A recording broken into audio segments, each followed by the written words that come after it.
Hello दोस्तों, आप सभी का स्वागत है स्वीट रीइंकार्नेशन के एपिसोड 6 में। वैसे मैं तुम लोग को एक बात बता देना चाहता हूँ। तुम लोगों ने कमेंट में बहुत ज्यादा बोला कि मानवा भी एक्सप्लेन करो, मानवा भी करो। तो बहुत सोचने के बाद मैंने सोचा है कि ठीक है, मैं मानवा एक्सप्लेन करूंगा, लेकिन वो इस चैनल पे नहीं रहेगा, वो दूसरे चैनल पे रहेगा और थोड़ा बड़ा वाला रहेगा। ठीक है, तो चलिए अभी इस एपिसोड के मजे लीजिए। एपिसोड की शुरुआत में हमें दिखाया जाता है जो हमारा पेस्ट्री रहता है वो लेडी का हाथ पकड़ लेता है और कह रहा होता है कि आप मेरे साथ चलिए, डरने की कोई भी बात नहीं है। यहाँ पर उसे तो इसी शर्म आ रही होती है क्योंकि इन दोनों उम्र में जो लेडी रहती है वो उससे ज्यादा बड़ी रहती है, तो उसे ज्यादा मैच्योर होना चाहिए। लेकिन जो हमारा पेस्ट्री है वही ज्यादा मैच्योर है और यही सोच सोच कर उसे थोड़ी बहुत शर्म आ रही थी, क्योंकि ये हमेशा अपनी बहन के ही साइड रहती थी और हमेशा सब लोग इससे इसकी बहन से कंपेयर करते थे। लेकिन पेस्ट्री ऐसा बिल्कुल भी नहीं करता है। अब यहाँ पर पेट्रो आ चुकी रहती, कह रही होती तो क्या सेरेमनी यहाँ पर शुरू होने वाली है। तब पेस्ट्री से बता रहा था कि नहीं, सेरेमनी यहाँ पर शुरू नहीं होने वाली है, सेरेमनी अभी कैपिटल में शुरू होने वाली है। हम फादर के टेलीपोर्टेशन मैजिक से अभी कैपिटल जाने वाले हैं।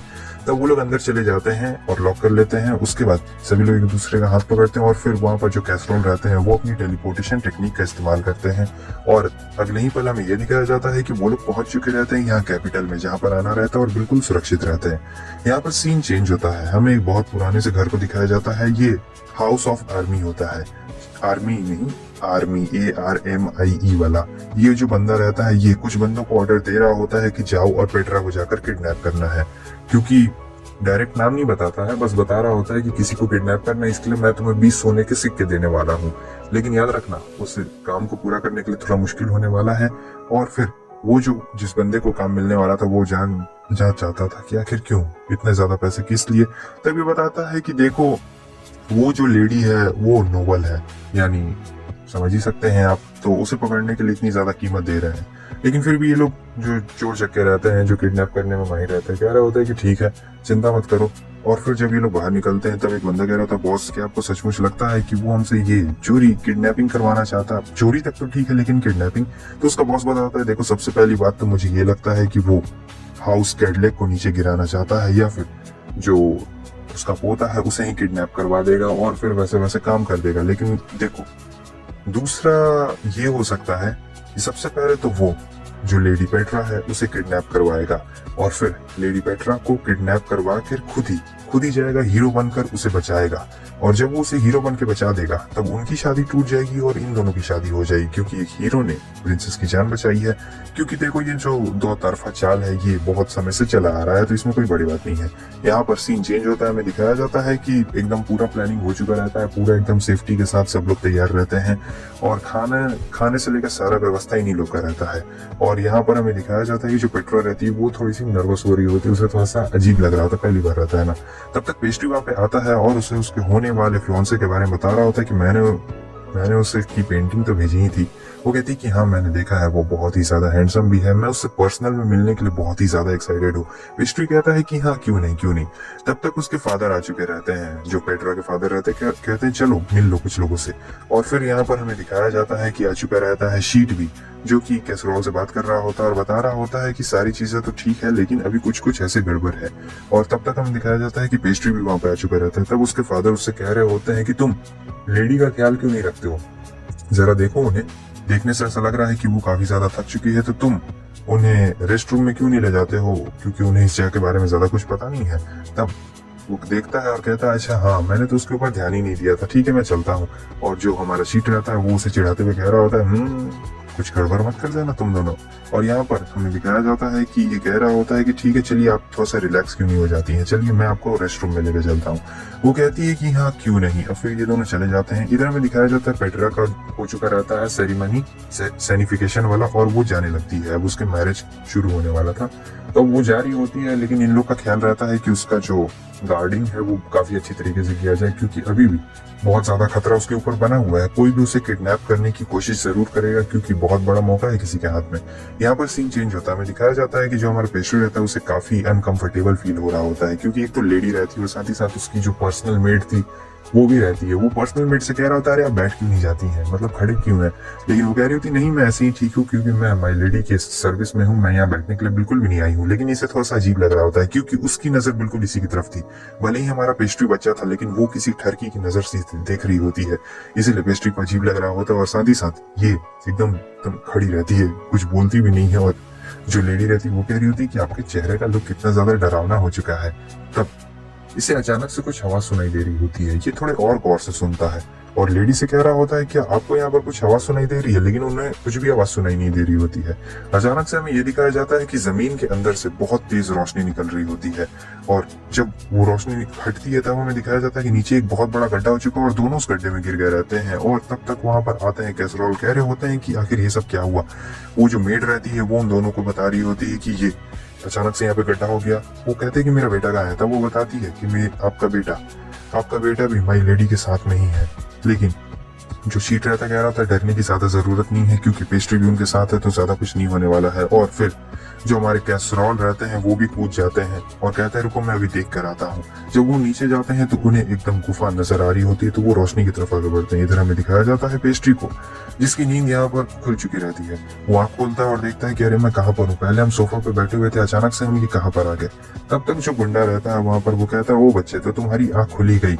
उसे देखने के बाद पेस्ट्री बहुत कुछ सोचने लगता है कि आखिर ये सब क्या हो रहा है। तब उससे पूछता है क्या तुम मुझे बता सकते हो कि तुमने हमें किडनैप क्यों किया। लेकिन वो कहता है मुझे माफ करना, लेकिन हमें इतने ज्यादा ऑर्डर्स नहीं है कि हम तुम्हें ये बता सके कि आखिर हमने तुम्हें किडनैप क्यों किया है। और यहाँ पर इसके दिमाग में हजारों तरीके के सवाल चल रहे थे कि आखिर इन्होंने मुझे क्यों किडनैप किया है। तब इसके दिमाग में आता है कि अरे हाँ लेडी, इन्होंने माई लेडी को किडनैप किया क्योंकि ये एक नोबल है। और फिर ये बंदा कह रहा होता है ठीक है भागने की कोशिश बिल्कुल ही मत करना क्योंकि जरा सी हलचल तुम्हारी जान ले लेगी। और यहाँ पर कैसरोल जब बाहर निकलते टनल से तो इन्हें कुछ भी नहीं मिलता है क्योंकि पूरा जगह खाली था, क्योंकि ये लोग थे अलग जगह पर। और फिर यहाँ पर उसकी भी आंख खुल जाती है। तब वो कहता है क्या तुम देख सकती हो हम लोग कहाँ पर है, हमें किडनैप कर लिया गया है। ज्यादा घबराने की कोई भी जरूरत नहीं है क्योंकि मैं हूँ यहाँ पर। वैसे ये थोड़ी सी डरपोक टाइप की भी रहती है तो इसे थोड़ा सा डर भी लग रहा होता है, लेकिन पेस्ट्री उसे समझा रहा होता है कि डरने की कोई भी बात नहीं है, मैं हूं ना यहाँ पर। और फिर हमें दिखाया जाता है दूसरे गुंडे को जो वहां पे बैठा हुआ रहता है। सोच रहा होता है पेस्ट्री क्या इसने स्पेल को कास्ट किया था, वो जिसने छेद कर दिया था। और सोच रहा था कि मुझे अच्छी तरीके से केयरफुली एक्ट करना पड़ेगा वरना बहुत ज्यादा प्रॉब्लम आ सकती है। और फिर वो पूछता है तुम हमारे साथ क्या करने वाले हो, लेकिन वो बंदा उसे ज्यादा कुछ जवाब दे नहीं रहा होता है। और फिर कहता है कि ठीक है हम तुम्हें मार देंगे और ज्यादा कुछ भी नहीं करने वाले हैं अगर तुम्हारा काम नहीं रहा तो पेस्ट्री उसे कहता है क्या हमें मारने के तुम्हें 200 सोने के सिक्के मिले हैं। ये बात सुनकर वो बंदा थोड़ा सा घबरा जाता है क्योंकि यहाँ पर ये थोड़ी सी चाल चलने की कोशिश कर रहा होता है। जो हमारा पेस्ट्री था वो ये जानने की कोशिश कर रहा था कि इस किडनैपिंग के पीछे क्या सचमुच किसी रॉयल फैमिली वाले बंदे का हाथ है या फिर कोई और नॉर्मल सा इंसान है जो कुछ करवाना चाहता है। लेकिन सारी बातचीत करने के बाद उसे पता चलता है कि किसी रॉयल फैमिली वाले बंदे का ही हाथ है इसके पीछे। और फिर वो घर को देख रहा होता है तो कंस्ट्रक्शन काफी अच्छा रहता है और जो सीलिंग रहती है वो भी काफी मजबूत रहती है, मतलब इतने सालों बाद भी। अब यहाँ पर हमारा पेस्ट्री अपना दिमाग लड़ा रहा होता है कि आखिर कौन हो सकता है जो लेडी के जान के पीछे पड़ सकता है। यहाँ पर पेस्ट्री को याद आ रहा होता है कि सेरेमनी से पहले उन्हें बहुत सारे कागज मिले गए थे जिसमें से ये लिखा गया था कि कौन कौन बाधा डाल सकता है और क्या क्या हो सकता है। तब उसे एक नाम याद आता है वहां पर जिसमें से एक फैमिली का नाम रहता है जिसका हाउस आर्मी। ये जो हाउस आर्मी है पक्का इन्होंने ही कुछ किया है। यहाँ पर पेस्ट्री अपना दिमाग लड़ा लेता है और सोच रहा होता है कि मुझे जल्द से जल्द कुछ करना पड़ेगा। तो फिर वो अपने मैजिक का इस्तेमाल करता है, उसके पीछे जो रिबन रहता है उसमें लिख देता है और कहता है कि जाओ सीधे मेरे फादर के पास चले जाओ। इधर हमें कैसरोल को दिखाया जाता है जो कि बात कर रहे होते कह रहे होते कि मुझे वो नहीं मिला। तब ये जो मेड रहती है कह रही होती है कि आखिर तुम लोग परेशान कैसे नहीं हो क्योंकि मेरी लेडी गायब है और तुम्हारा बेटा भी वहां पे गायब है, लेकिन तुम एकदम नॉर्मल नजर आ रहे हो जैसे कि कुछ हुआ ही ना हो।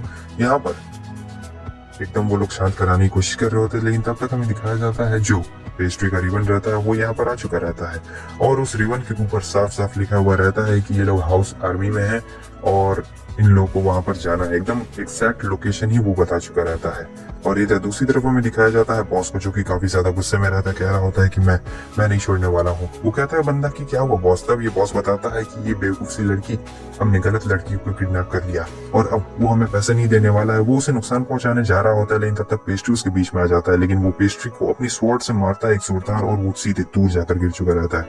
बॉस काफी ज्यादा गुस्से में रहता है, कह रहा होता है कि अब हम इसे नहीं छोड़ सकते हैं, हमें इन दोनों को मारना पड़ेगा क्योंकि अगर हमने इन्हें छोड़ दिया तब हमारा राज खुल जाएगा। असल में बात ये रहती है कि जो एंगेजमेंट सेरेमनी थी वो तो उस तरफ काफी अच्छी तरीके से चल रही थी। इन्हें पेट्रा को किडनैप करना रहता है लेकिन इन्होंने लेडी को किडनैप कर दिया था और अब इन्हें पैसे नहीं मिलने वाले हैं। इसलिए बॉस बहुत ही ज्यादा गुस्सा हो चुका था और कह रहा होता है कि अब अब इन दोनों में से कोई भी नहीं बचने वाला, हम इन दोनों को बिल्कुल भी नहीं छोड़ सकते हैं। वो तुरंत ही अपनी तलवार निकाल लेता है और इस तलवार को निकलते देख जो लेडी रहती है बहुत ही ज्यादा डर चुकी रहती है, उसे बहुत ज्यादा डर लग रहा होता है। लेकिन तब तक हमें ये दिखाया जाता है कि पेस्ट्री बीच में आ चुका रहता है, उस बंदे को गिराकर उसकी तलवार ले लेता है। वो मुन्ना कह रहा होता है कि तुम्हारी इतनी हिम्मत, तुमने मुझ पर वार कैसे किया। यहाँ पर पेस्ट्री कह रहा होता है कि लेडी आप बिल्कुल भी चिंता मत करिए, जब तक मैं हूँ यहाँ पर तब तक ही आपका कुछ भी नहीं बिगाड़ सकता है। अभी अभी तो मैच शुरू हुआ है और चेकमेट, मैं तुम्हें हरा दूंगा। वैसे कमेंट करके तुम लोग बता देना तुम लोग को मानवा चाहिए या फिर नहीं चाहिए, वो मैं दूसरे चैनल पे करूंगा।